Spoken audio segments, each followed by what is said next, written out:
W.F. Howes presents an unabridged recording of The New Cold War, How the Contest Between the U.S. and China Will Shape Our Century, by Robin Niblett, narrated by the author. Introduction.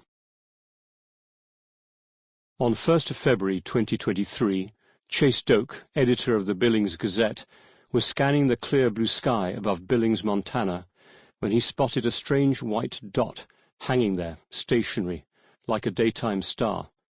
With the help of the Gazette photographer's long-range camera, he saw it was a balloon. This giant descendant of its 19th century forebears had been kitted out by China's People's Liberation Army, PLA, with a 21st century payload of technology and a solar power array the size of 3 school buses. It was a shocking apparition, even though it posed no threat to people on the ground, and as a tool for aerial surveillance and signals intelligence, its impact was hotly debated.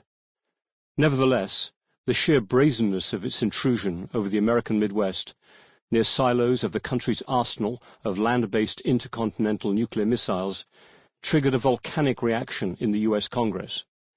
Republicans accused the Biden administration of failing to defend U.S. skies.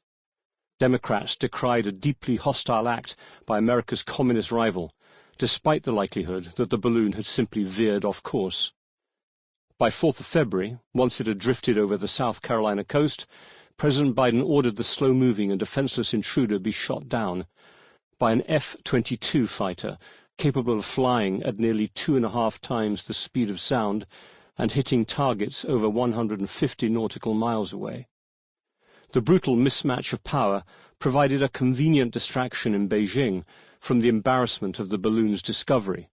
The Global Times, mouthpiece of the Chinese Communist Party, the CCP, wrote that it was like shooting a mosquito with a cannon.